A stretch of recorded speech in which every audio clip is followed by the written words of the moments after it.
கடகம் உறவுகளுக்கு அன்பான வணக்கங்கள். அதாவது நீங்கள் தம்ப்லைனை பார்க்கும்போதே இப்போது தெரிஞ்சிருக்கும் உங்களுக்கு. தாவேகா கட்சியில் பதவிகளுக்கு பணமா, குறிப்பாக எது மாதிரியான பதவிகளுக்கு பணம் வாங்கப்படுகிறது, இது போன்ற ஒரு அவல நிலை இந்த தாவேகா கட்சியில் இருக்கிறதா? ஏன்னா பல்வேறு கட்சிகளை விமர்சனங்கள் தொடர்ந்து இருந்து வருகிறது. இந்த மாதிரியான பதவிகளுக்கு, முக்கிய பதவிகளுக்கு பல்வேறு கட்சிகள் பணம் வாங்கி கொண்டு அவர்கள் அந்த பதவிகளை நிரப்புகிறதாக பல விமர்சனங்கள் பல காலமாக தொடர்ந்து கொண்டு இருக்கிறது. ஆனால் புதிதாக கட்சி துவங்கிய ஓராண்டுக்குள்ளாகவே இது மாதிரி ஒரு அவல நிலையாக அந்த கட்சியில் அப்படின்னு நிறைய விமர்சனங்கள் தொடர்ந்து பொதுவெளியில் முன்வைக்கப்பட்டு வருகிறது.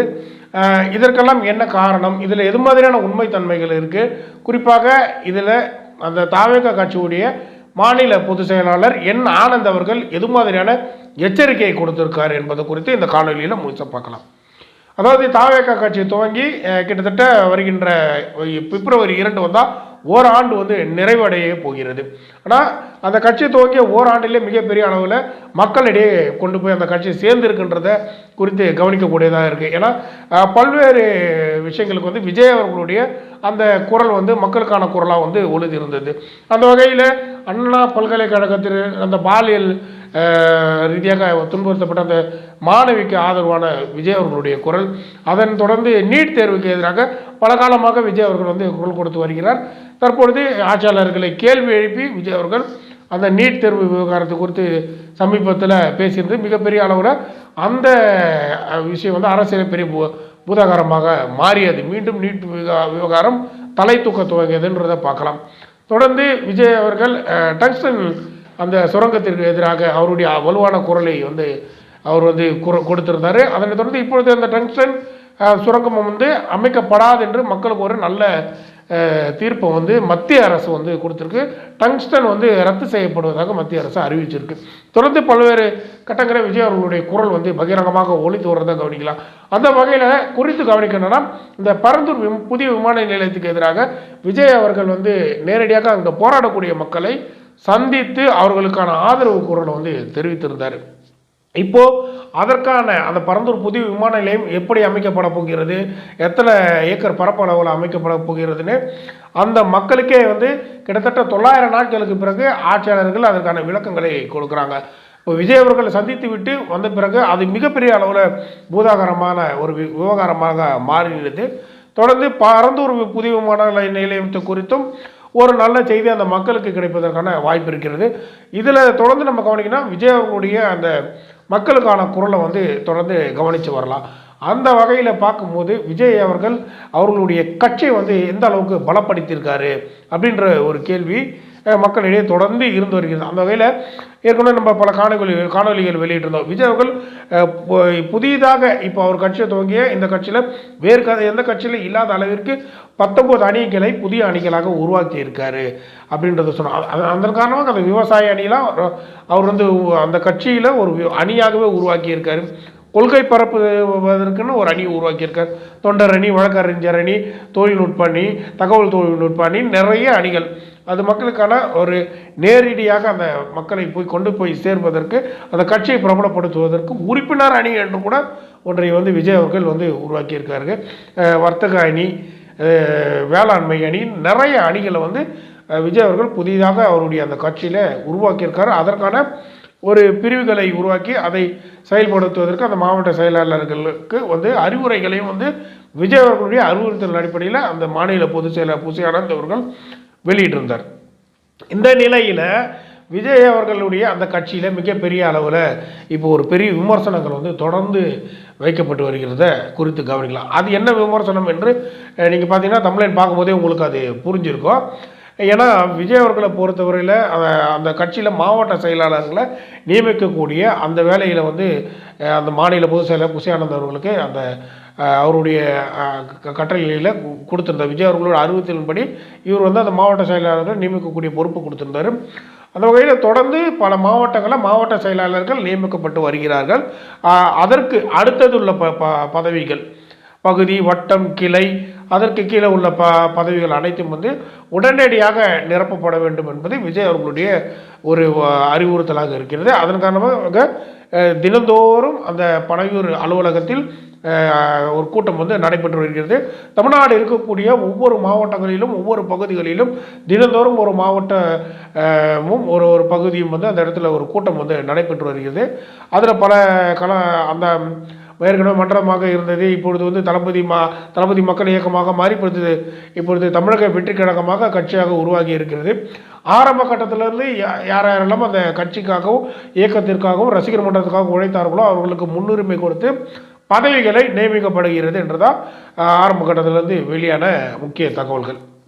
இப்போது இதில் அந்த மாவட்ட செயலாளர்கள் நியமிக்கப்பட்ட பிறகு பலர் வந்து பணம் வாங்கி கொண்டு அதற்கு கீழே இருக்கக்கூடிய பதவிகளை வந்து நியமிக்கப்படுகிறார்கள்.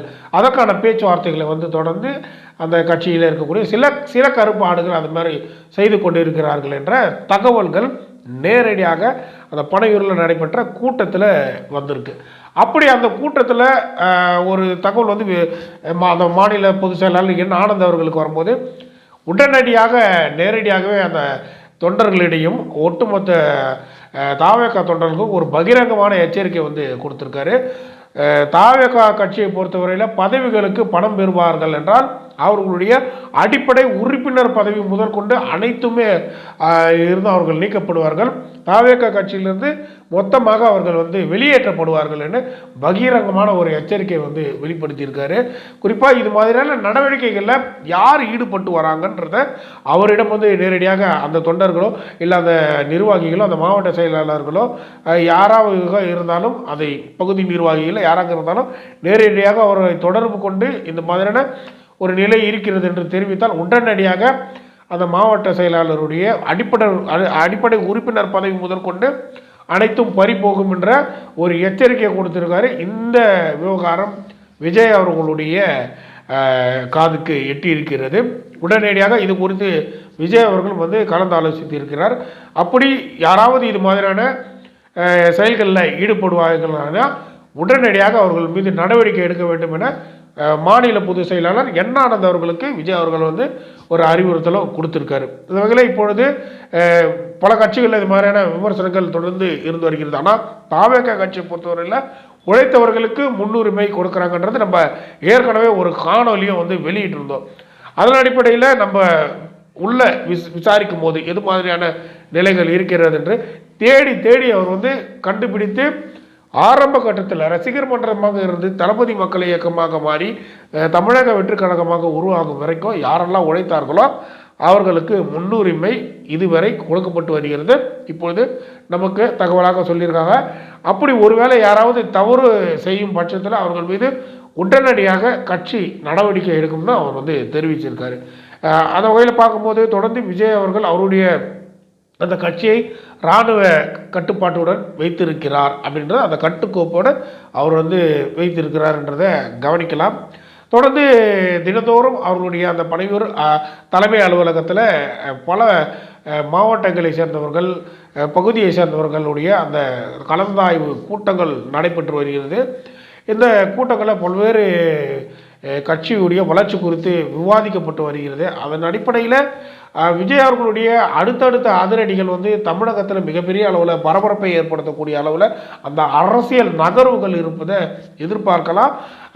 இதில் குறிப்பாக கவனிக்கக்கூடியது விஜய் அவர்கள் மகளிருக்கான ஒரு சிங்கப்பெண்ணை மாநாடு கூட நடத்துவதற்கு வாய்ப்பு இருக்கிறத கவனிக்கலாம். தொடர்ந்து விஜய் அவர்கள் இந்த போதைக்கு எதிரான அவருடைய வலுவான குரலை பதிவு செய்ய இருக்கிறார் என்பதோ இந்த இடத்துல கவனிக்கக்கூடியதாக இருக்குது. வேங்கை வயல் மக்களை நேரடியாக சந்திக்க இருக்கிறார் என்பதும் வந்திருக்கக்கூடிய செய்திகளாக இருக்கும். ஆனால் தமிழகம் முழுவதும் விஜய் அவர்கள் நேரடியாக சுற்றுப்பயணங்களை மேற்கொள்ளப் போகிறார். ஒவ்வொரு மாவட்டத்திற்கும் நேரடியாக சென்று அந்த மாவட்டத்தில் இருக்கக்கூடிய பகுதியில் இருக்கக்கூடிய மக்களுடைய பிரச்சனைகளை நேரடியாக கேட்டு தெரிந்து கொள்ளப் போகிறார். அந்த வகையில் பார்க்கும்போது விஜய் அவர்களுடைய இந்த அரசியல் பயணத்தில் வேங்கை வயலும் வந்து நிச்சயமாக தவறாது. அந்த மக்களையும் வந்து விஜய் அவர்கள் சந்திக்கக்கூடிய ஒரு நிலை விரைவில் ஏற்படுவதற்கு அதிகமான வாய்ப்பு இருக்குது. ஆனால் விஜய் அவர்கள் தொடர்ந்து அவர்களுடைய அடுத்தடுத்த அதிரடி அரசியல் அறிவிப்புகளும் வெளியாகும். இனி விஜய் அவர்களுடைய அந்த பயணம் வந்து ஏற்கனவே பரந்தூர்லேயே அவர் வந்து தெளிவாக தெரிவித்திருக்கிறார். ஏன்னா பரந்தூர் மக்களுடைய அந்த விவசாய மண்ணில் விவசாயிகளுடைய காலடியை தொட்டு அவர்களுடைய அந்த மண்ணில் இருந்து என்னுடைய அரசியல் பயணம், இந்த சுற்றுப்பயணம் வந்து துவங்குகிறது என்று விஜய் அவர்கள் தெரிவித்திருந்தார். அதன் அடிப்படையில் விஜய் அவர்களுடைய ஒவ்வொரு அரசியல் நகர்வுகளும் பரபரப்பாகவும் மிகப்பெரிய அளவில் தாவேகா கட்சிக்கு வலு சேரும் வகையில் அமைகிறது என்றதை பார்க்கலாம். தாவேகா கட்சியை பொறுத்தவரையில் அந்த மாநில பொதுச் செயலாளர் புசியானந்த் அவர்கள் அந்த அதில் இருக்கக்கூடிய முக்கிய நிர்வாகிகளாக ஆரம்பத்திலிருந்து உழைத்த நிர்வாகிகளுக்கு முக்கியத்துவம் கொடுப்பது மிகப்பெரிய வரவேற்புக்குரியதாக கவனிக்கலாம். இவ்வளோ நேரம் நம்ம காணொலி பார்த்து அனைவருக்கும் நன்றியும் வணக்கங்களும் தெரிவித்துக் கொள்கிறோம்.